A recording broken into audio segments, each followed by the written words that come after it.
Varias sociedades secretas y el ocultismo siguen siendo un misterio para la mayoría y ocultan secretos que afectan de manera invisible a nuestro mundo actual.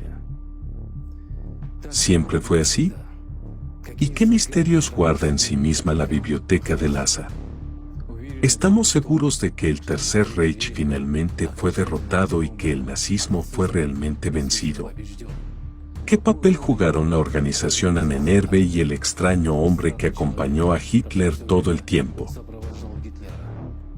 Este hombre extraño es un monje tibetano, apodado el hombre de los guantes verdes, en Occidente, que de hecho estaba lejos de ser un monje y lejos de ser el último en la estructura de la orden secreta ocultista Dragón Verde. Ahnenerbe, patrimonio de los antepasados, una de las organizaciones más misteriosas de la Alemania nazi. La verdadera naturaleza de esta sociedad científica de las SS ha sido ocultada durante mucho tiempo por los mitos. Pero, ¿qué está pasando realmente? Una de las actividades de Ahnenerbe fue el estudio de la reencarnación. Intentaron encontrar formas de renacer conscientemente para extender la vida de los dictadores nazis y crear un ejército invencible de muertos vivientes. Resulta que el mundo no es en absoluto como lo vemos. Ni siquiera nos damos cuenta de que hay inhumanos que renacen consciente y repetidamente para obtener un poder ilimitado sobre nosotros. Muchas personas se han hecho estas preguntas durante muchos años. Averigüemos juntos qué es lo que realmente está sucediendo. Y para empezar, consideremos quiénes son los reencarnados, sus personalidades y qué papel juegan en nuestro mundo.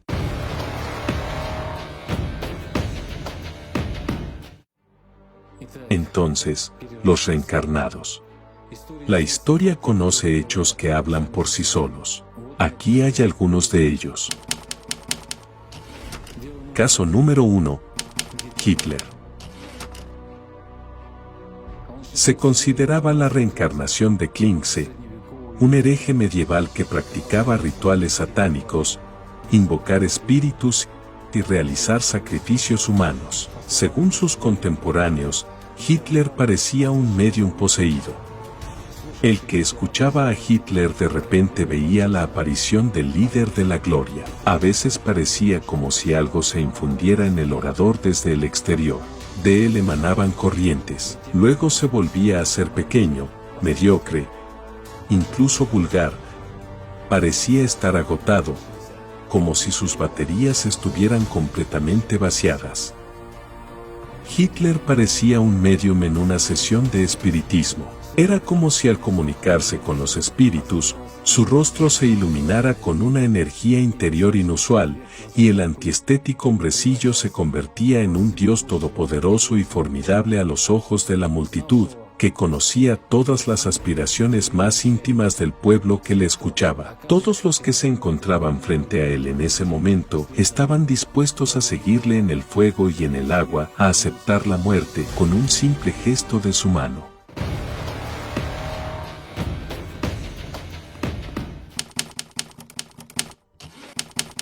Caso número 2. Heinrich Himmler. Afirmó ser la reencarnación del rey Enrique I, durante cuyo reinado comenzó la conquista de los eslavos de Polonia y continuó bajo sus sucesores. Las victorias militares sobre los eslavos y los húngaros fortalecieron significativamente la autoridad de Enrique dentro del reino, y los éxitos diplomáticos aumentaron su autoridad entre los gobernantes de los estados vecinos de Alemania. Como resultado, durante su reinado, el reino alemán se convirtió en uno de los estados más poderosos de Europa. Los ideólogos del nazismo se apoyaron en los símbolos de la continuidad del poder imperial al crear su Reich milenario. Una de las manifestaciones del culto a los antepasados nazi fue la llegada en 1936 de los principales dirigentes de las SS a Quedlinburg para honrar la memoria de Enrique I el día del milésimo aniversario de su muerte. Y posteriormente realizaron el ritual de enterramiento de sus restos en el mismo castillo.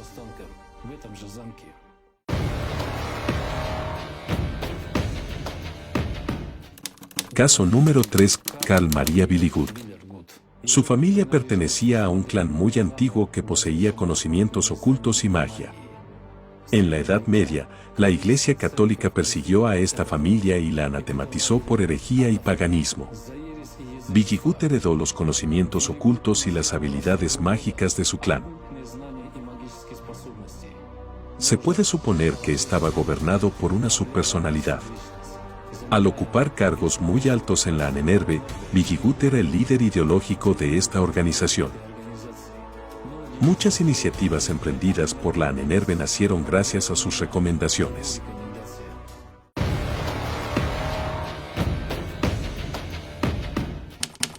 Caso número 4. Ferenc Speer. La historia de una persona. Nuestro contemporáneo, un investigador del Tercer Reich, Hans Ulrich von Kranz, describe la historia de un hombre llamado Ferenc Speer. He aquí algunos extractos de la vida pasada de Ferenc.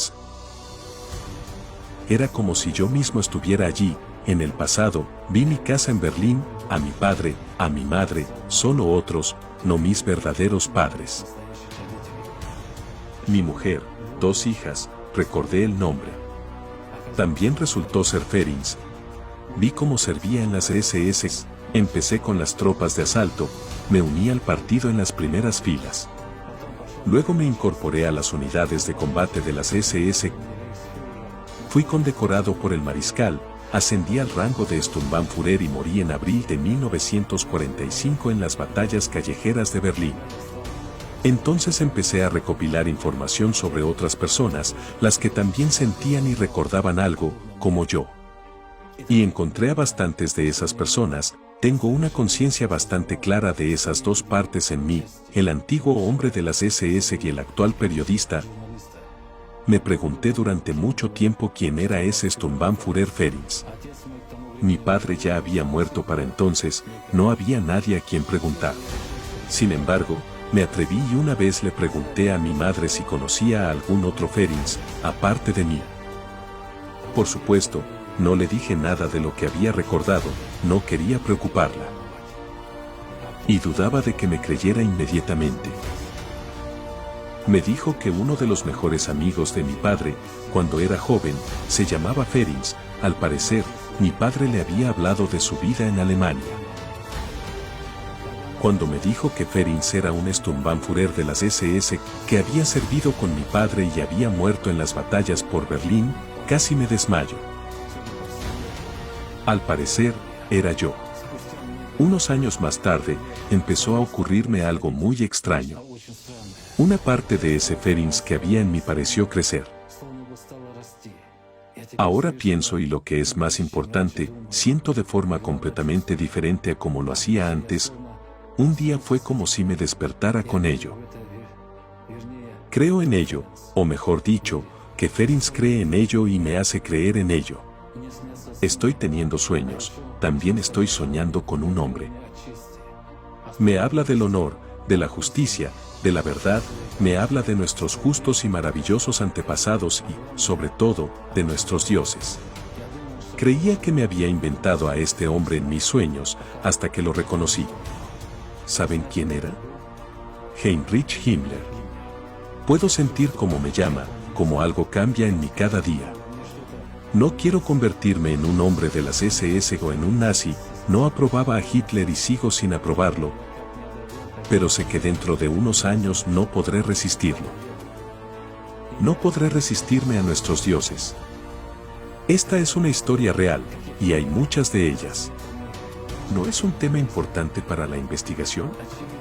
Al fin y al cabo, es evidente que los muertos de las vidas pasadas se apoderan de los cuerpos de los vivos y les dictan su programa, continuando la aplicación de sus oscuras ideas, sumiendo a cada generación venidera de personas en un infierno. Miles de criminales nazis consiguieron escapar de la justicia tras el final de la Segunda Guerra Mundial, aprovechando la ayuda del Vaticano. Pueden encontrar esta información en fuentes abiertas bajo el nombre de Líneas de Ratas, una red de organizaciones, La Araña, una organización de ex-miembros de las SS, Odessa, en alemán, Organisation der ehemaligen Angehörigen.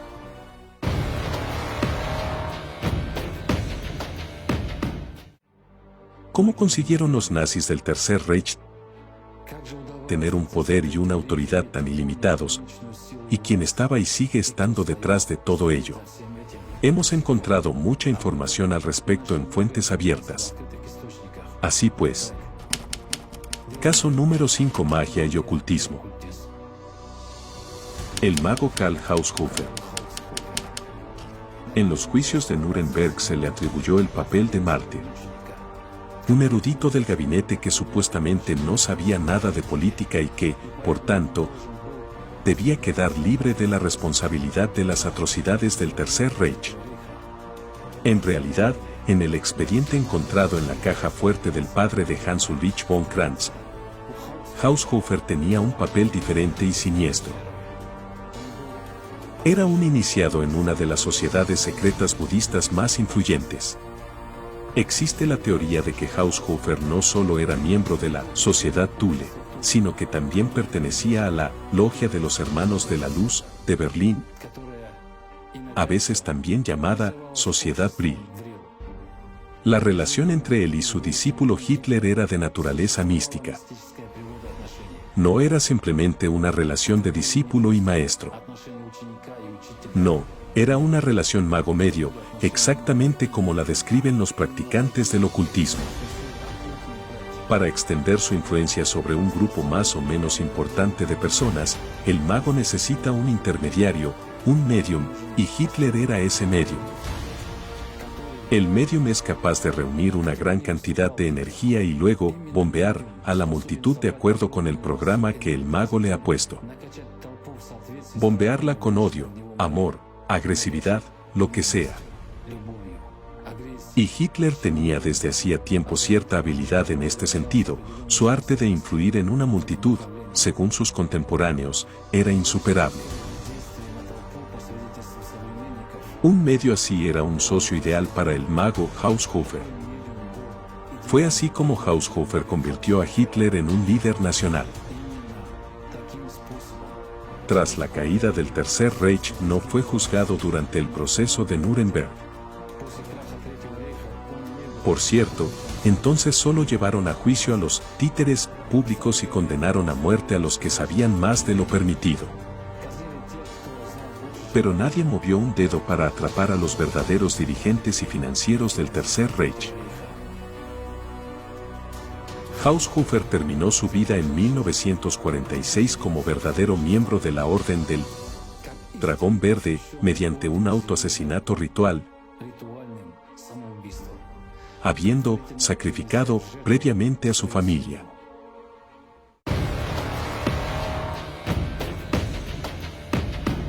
¿Cómo pudieron más de 1 millón de personas convertirse colectivamente y de un solo golpe en asesinos en masa?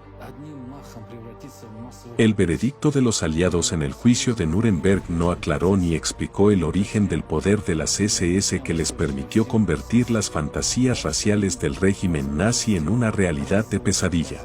La sociedad Thule, y más tarde el Son Negro, de las SS, no solo trabajaron en estrecha colaboración con la colonia tibetana en Berlín, sino también con la Orden Tibetana de Magos Negros. Hitler estaba en contacto constante con un monje tibetano de los guantes verdes, a quien llamaban el guardián de la llave. Se cree que conocía la entrada a Agartha, Ariana. El 25 de abril de 1945, cuando los rusos encontraron 6 tibetanos muertos tirados en círculo en un sótano de Berlín, en el centro del círculo estaba el de los guantes verdes. Parecían haberse suicidado colectivamente, y más tarde se encontraron los cuerpos de más de 1000 personas en Berlín que eran claramente de la región del Himalaya y combatieron del lado de Alemania. ¿Qué hacían los tibetanos a miles de kilómetros de su país con uniformes alemanes?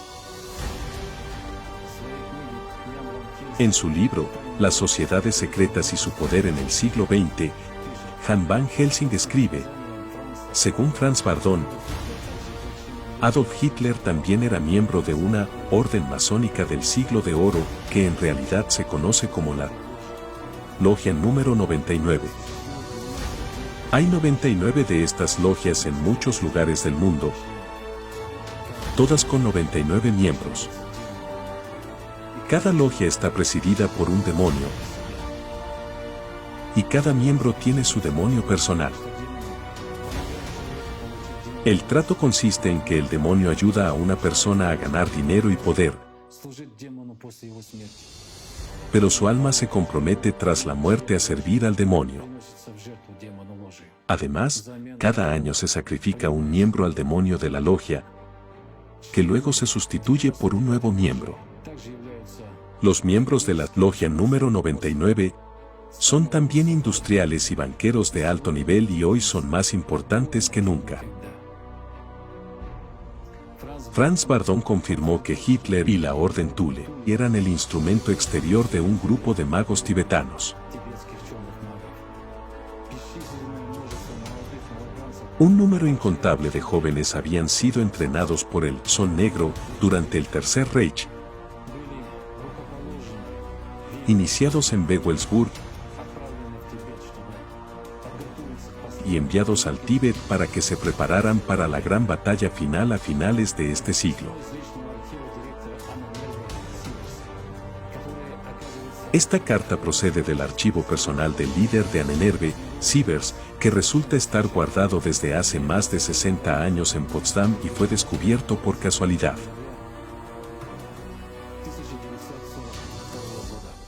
Les citaré este documento, que está fechado el 29 de noviembre de 1942.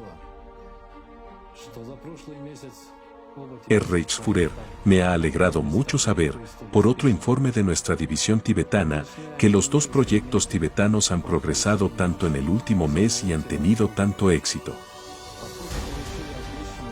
Estamos comenzando los experimentos directos sobre la transmigración de las almas de un cuerpo a otro, ya que hemos recibido el libro prometido a nuestros representantes durante nuestra última visita a Lhasa.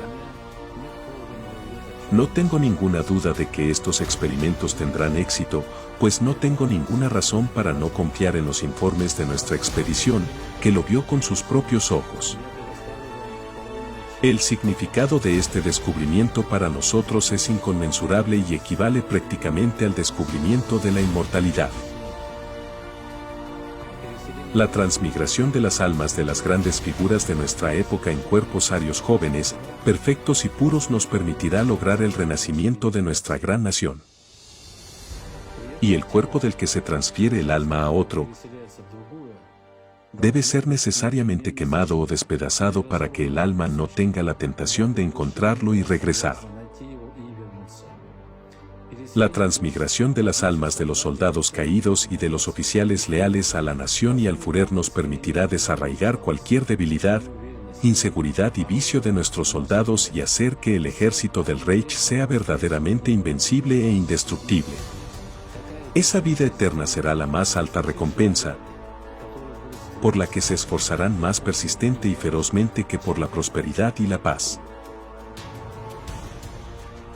La forma preferida de transmigrar las almas es sustituir el alma y la conciencia de un niño en el momento del nacimiento o inmediatamente después. En este caso, el desarrollo del cuerpo se produce con normalidad hasta cierta edad, cuando el alma transmigrada empieza a prevalecer sobre la original, llegan los recuerdos y la conciencia de la vida pasada. Con la orientación adecuada, este proceso es indoloro y eficaz. Así podremos criar niños con sangre aria en todo el mundo. En el futuro podremos llamarlos al servicio del Reich, ya que es el deber sagrado de toda persona en la que fluya sangre aria. El único problema es que el alma del difunto debe colocarse en la bóveda adecuada y luego, por todos los medios, transferirse personalmente a un nuevo cuerpo. Una bóveda puede ser cualquier objeto cargado apropiadamente durante las prácticas mágicas. En este sentido, gracias por su participación personal en el programa Lebensborn. Gracias también por recomendar que se transmita esta información, en parte, al departamento que trabaja en el desarrollo del concepto de Iglesia Nacional. Sin duda, este descubrimiento debería incorporarse allí como la más alta recompensa que puede concederse por una vida digna,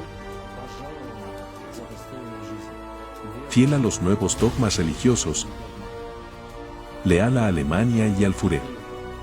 Su devoto, Sievers. El programa Lebensborn no era solo un enorme vivero para criar niños racialmente puros mediante el método de selección. El Lebensborn preparaba materia prima humana, cuerpos jóvenes puros con sangre aria. En ellos, según el plan de Himmler y sus compinches, con la ayuda de prácticas mágicas que conocieron en el Tíbet, las almas de los nazis podrían transmigrar, especialmente las que querían la vida eterna, pero no eran verdaderos arios. Estos iban a ser los nuevos arios, las personas que iban a gobernar el mundo. Así se formó el ejército del Cuarto Reich, un ejército de muertos. Sabemos por la historia que en 1995, cerca de Sebastopol, se descubrió todo un cementerio militar alemán en el que todos los muertos tenían un agujero triangular en la frente como forma de activar la glándula pineal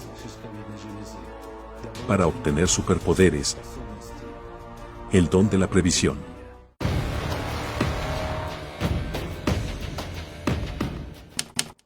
El Vaticano de las SS. El castillo de Wewelsburg, también conocido como el Vaticano de las SS, está rodeado de leyenda y misterio y se encuentra en Alemania, en Renania del Norte-Westfalia. Cerca de él se encuentra el edificio megalítico Externsteine. Muchos historiadores suponen que el contorno del castillo se asemeja a la copa del Grial, en la que se hunde la lanza del destino. Para las SS era un lugar sagrado. Durante el Tercer Reich, el castillo fue la forja de la sede central de las SS y el centro de las reuniones anuales de los altos mandos, así como la sede de la Orden Negra de las SS. Es una frase extraña el Vaticano de las SS, ¿no? La etimología de la palabra Vaticano es un verdadero misterio. Según una versión, Vaticanus, del latín, es un antiguo dios romano pagano, del primer llanto de un niño recién nacido. Según otra, la palabra latina vaticinor significa predecir, profetizar. Según una tercera versión, Vaticano corresponde al nombre de la diosa etrusca del inframundo, Vatica, que está entre el mundo de los vivos y el de los muertos.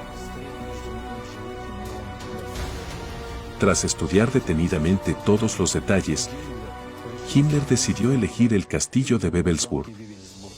Allí pretendía establecer un centro para la nueva religión nazi que se estaba creando en las entrañas de las SS. Según las conclusiones de los expertos de Ahnenerbe, el castillo estaba situado en la intersección de varias líneas energéticas fuertes. Esto significaba que la energía de la Tierra se concentraba en sus cimientos en forma de triángulo y podía utilizarse en cualquier momento durante los rituales mágicos para el fin que el mago pretendía. La pieza central del SS Vaticano iba a ser la torre norte del castillo triángulo, dirigida a la mística isla de Thule, en el Ártico.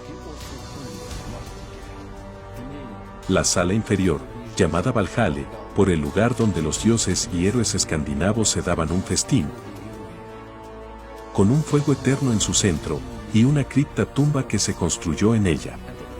Este piso de la torre era Nibelheim, el mundo de los muertos de las antiguas sagas. Aquí es donde los Obergruppenführers fallecidos y los anillos de todos los miembros de la Orden Negra debían descansar después de que sus maestros hubieran pasado al otro mundo. En el centro de la sala había un hueco, bajo el cual se encontraba el santuario de la Orden. El santuario estaba situado en las profundas y oscuras mazmorras del castillo, y en él se realizaban muchos rituales ocultos, como bautismos de sangre para los neófitos, ofrendas a dioses paganos, numerosos festines de sangre y otros acontecimientos oscuros. Aquí también tuvo lugar la quema de miembros de las SS muertos y de sus emblemas. A través de unos conductos de ventilación especiales, el humo se mantenía estrictamente por encima del castillo en forma de un enorme pilar. Luego sus cenizas se depositaban en una de las 12 urnas funerarias que se colocaban en 12 pedestales especiales. Y en el piso de arriba se erigía el Midgard de 12 columnas, el mundo de los vivos. En la sala del medio se celebraban ceremonias diarias. Influido por los relatos místicos del rey Arturo, Himmler también decidió tener una mesa redonda de 12 Obergruppenführer seleccionados, caballeros de la Orden Negra, que debían decidir el destino de la humanidad. El Salón del Grial debía coronar la Torre Norte, simbolizando al mismo tiempo Asgard, el antiguo mundo germánico de los dioses. Pero no lograron realizar su plan. En 1945 todos los objetos de valor de Wewelsburg fueron evacuados y el propio castillo fue volado por orden de Himmler. Pero la mayoría de las habitaciones, incluyendo el Valhalla y la sala de los caballeros de la mesa redonda, se conservan todavía. El sol negro, tejido con las 12 runas de la victoria, símbolo del nuevo orden de los nazis, sigue en el suelo. Fue aquí donde los nazis recibieron sus iniciaciones y realizaron sus rituales.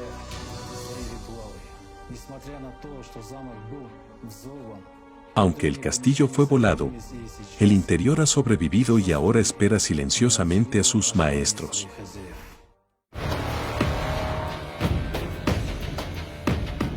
Hoy los nazis, actuando en todo el mundo, están preparando un nuevo 1933, ocupando las posiciones de liderazgo en la economía, avanzando en la esfera política.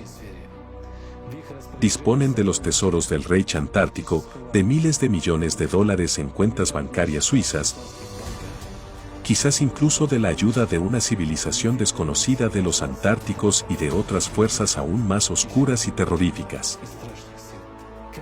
¿Cómo pudo ocurrir esto y por qué lo aceptamos? ¿Quién o qué está realmente detrás? Ahora mismo hay movimientos radicales de derechas en todos los países. En muchos países, por ejemplo, están muy cerca de ganar las elecciones, pero una victoria nazi a escala mundial no debería admitirse bajo ningún concepto. ¿Qué nos ha pasado? ¿Por qué la violencia se ha convertido en una forma de vida en casi todo el mundo? ¿Por qué la humanidad ha pasado de moda? Parece que la gente está obligada artificialmente a odiarse y a querer morir. Todas las fuerzas oscuras luchan siempre, en todo momento, contra la humanidad, mientras que nosotros les ayudamos con nuestra ignorancia. Echemos un vistazo a los hechos. Estados Unidos. 19 años después de la guerra, antiguos nazis ya ocupaban puestos clave en el gobierno, a saber, 20 miembros en el gobierno de Estados Unidos, 189 generales y oficiales en la OTAN, así como 1.118 fiscales, 244 ejecutivos y 300 policías. Actualmente hay 939 grupos extremistas que operan en Estados Unidos, incluidos los grupos neonazis. Según un informe del FBI, entre octubre de 2001 y mayo de 2008, unos 200 veteranos militares que regresaron de puntos calientes se unieron a organizaciones como el Ku Klux Klan, las Naciones Arias, el Movimiento Nacional Socialista y otras. Polonia. Según la Fiscalía General Polaca, en el primer semestre de 2014 el número de delitos cometidos por neonazis en Polonia se duplicó en comparación con el mismo periodo de 2013. Se iniciaron 427 casos en total. Hungría. En 2013, el Tribunal Constitucional levantó la prohibición del uso de símbolos nazis y comunistas. La esvástica está ahora entre los símbolos permitidos. Gran Bretaña. El partido Gran Bretaña por encima de todo, fundado en 2011, se opone a la islamización de Gran Bretaña. El Partido Nacional Británico plantea tesis antisemitas y califica el Holocausto de engaño histórico. El grupo extremista neonazi, Acción Nacional, cita repetidamente a Hitler en su estatuto.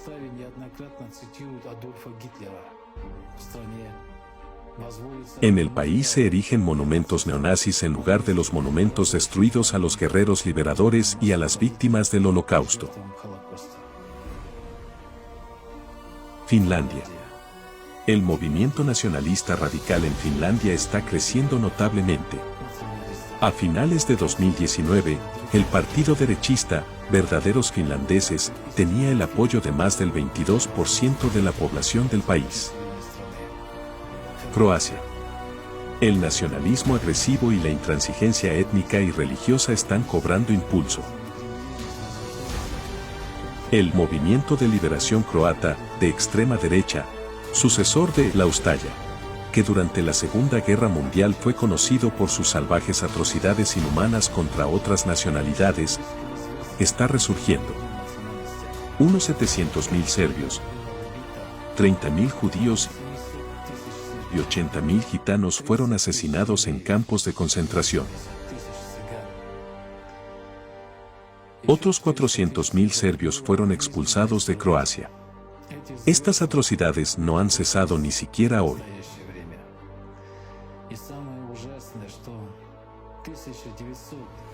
Y lo peor es que desde 1991 la actividad de este movimiento neonazi en el territorio de Croacia es legal. Bulgaria. Desde hace 12 años se celebra en Sofía una procesión de antorchas neonazi, la llamada Marcha Lukov, en memoria del general H. Lukov, figura odiosa del nazismo búlgaro y partidario de la alianza con el Tercer Reich. Grupos agresivos de adolescentes y jóvenes demuestran abiertamente su afiliación a los movimientos neonazis.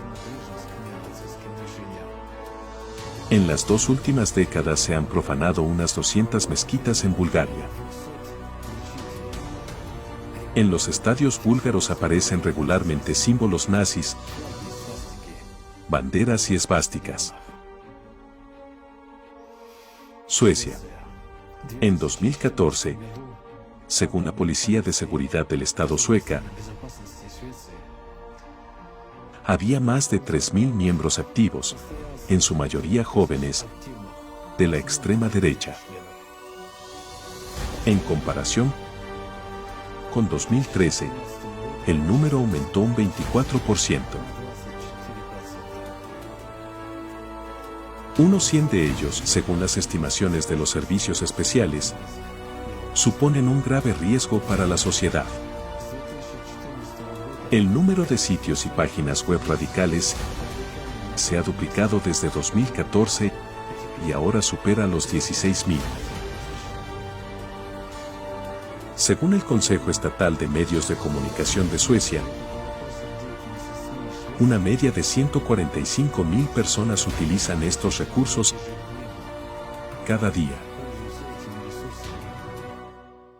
Suiza. En Suiza operan varios partidos y organizaciones nacionalistas registrados oficialmente.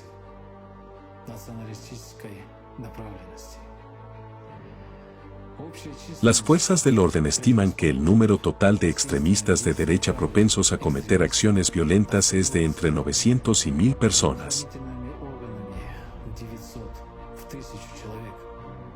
Italia. En 1995 se formaron varios movimientos políticos contemporáneos extraparlamentarios de corte neonazi y neofascista.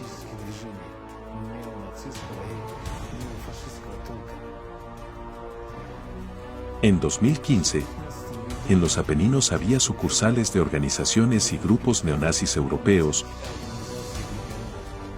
comunidades de cabezas rapadas, racistas y otros. Canadá. Y en 2015, en Canadá, varios tipos de asociaciones y estructuras odiosas que apoyan una ideología de extrema derecha están abiertamente activas. En esa época se organizaron desfiles nacionalistas,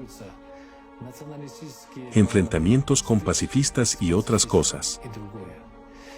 La organización terrorista racista de extrema derecha, el Ku Klux Klan, estuvo activa desde la década de 1920 hasta la de 1930.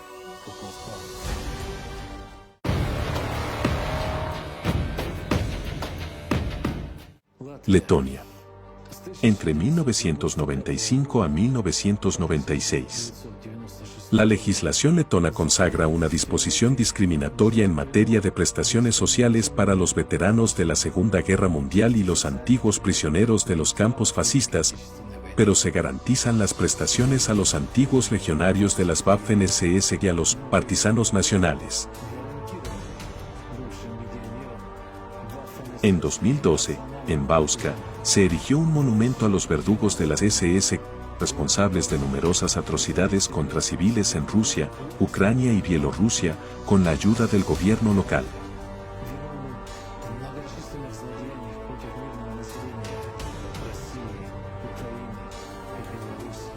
Los dirigentes del país siguen aplicando una política de justificación y glorificación de los antiguos miembros de las SS y sus cómplices. Lituania. En Lituania se celebran dos marchas anuales, el 16 de febrero en Kaunas y el 11 de marzo en Vilnius, durante las cuales los participantes llevan banderas con esvásticas y gritan el lema «Lituania para los lituanos». Noruega. En el país hay varios grupos de extrema derecha que profesan las ideas de exclusividad nacional y racial.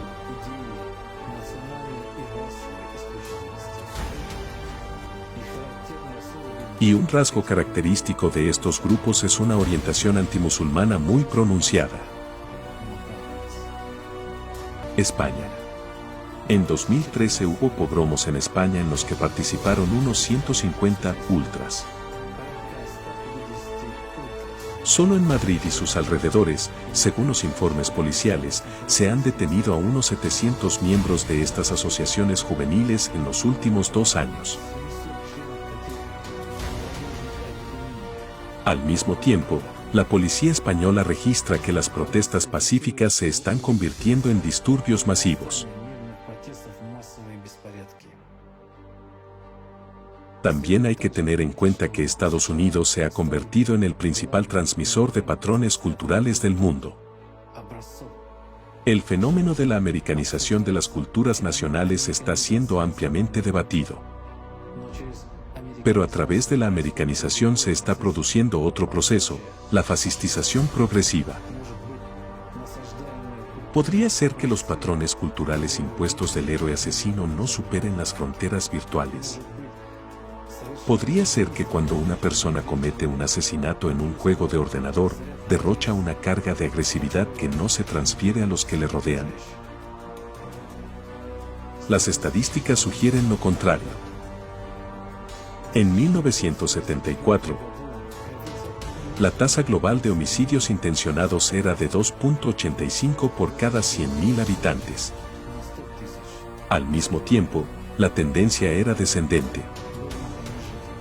La tendencia ha sido ascendente desde principios de la década de 1980. En 1993, la tasa de homicidios intencionados había aumentado a 3.85 y en 2011 era de 6.9.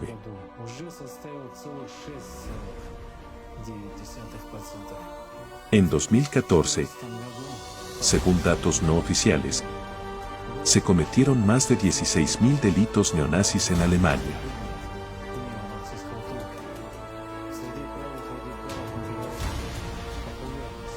Los festivales y conciertos de música están ganando popularidad entre los radicales de derecha.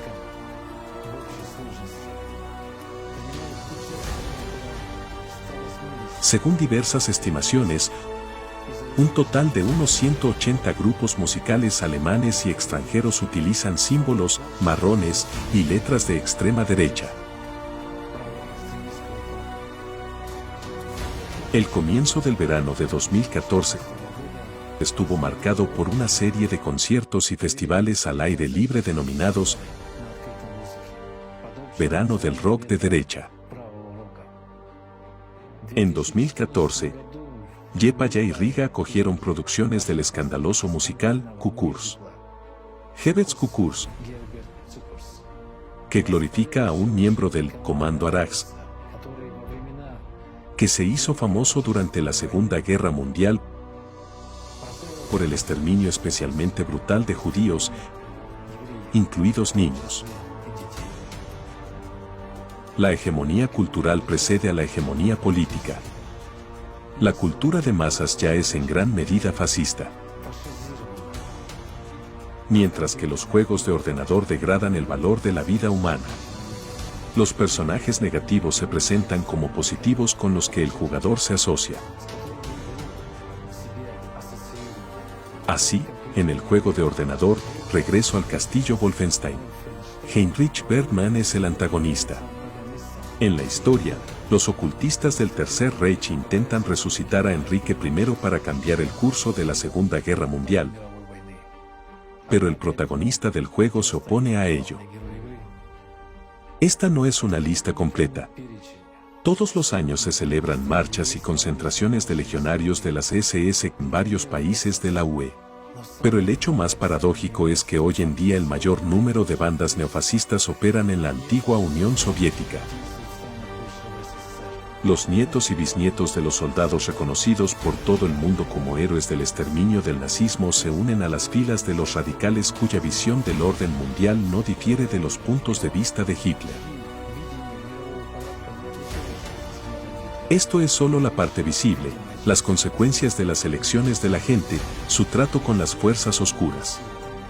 Y hasta el día de hoy, aunque en ruinas, siguen en pie viejas casas y castillos llenos de secretos místicos, y están vivas las ciudades donde nacen médiums y psíquicos. En cuanto a la magia, no ha cambiado mucho en la Tierra en cientos de años. Así que todas las antiguas fuerzas siguen activas. No sabemos casi nada de estas fuerzas y no creemos en ellas. Y esa es nuestra mayor debilidad.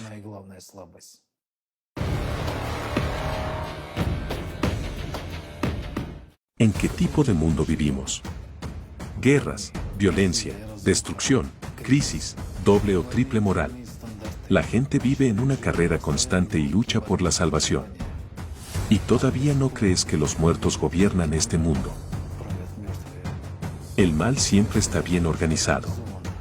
Sus adeptos están constantemente aprendiendo y dominando sus habilidades, creando condiciones infernales de existencia para el resto de nosotros. Se aprovechan de nuestra ignorancia. Pero ¿qué pasa con el ser humano? ¿Por qué caemos sin pensar en lo que se nos presenta como un rebaño de ovejas, dando todo por sentado y fuera de nuestro control? Con nuestros muchos deseos, estamos demasiado ocupados para averiguar la esencia de lo que ocurre. El Tercer Reich fue, y sigue siendo, una de las peores y más brutales dictaduras de los muertos en la historia de la humanidad. Los muertos no necesitan la victoria de un líder u otro, sino que necesitan que la guerra continúe. El dolor y el sufrimiento humano son su alimento, tienen un gran interés en que las guerras continúen indefinidamente. Por eso no se puede falsificar la historia y no se puede subestimar el peligro de la camarilla de Hitler y sus seguidores. Y aún más, no debemos guardar silencio sobre las fuerzas oscuras secretas que estaban detrás de los nazis. Al fin y al cabo, está claro que existen y operan hasta el día de hoy, aunque no se hayan explorado del todo. Y la ciencia oficial no las toma en serio. ¿Puede ser que esto se haga a propósito? Conociendo la verdad sobre el pasado, podemos comprender lo que está ocurriendo y prever lo que está por venir. Y al preverlo, podemos cambiarlo a mejor. La humanidad aún tiene una oportunidad antes de que los muertos nos traguen por completo. Hemos creado lo que tenemos por nuestro propio silencio e ignorancia. Conociendo la verdad, podemos crear una realidad feliz para nosotros y nuestros descendientes. No debemos dejar que los muertos gobiernen a los vivos. Devolvamos el mundo a los vivos.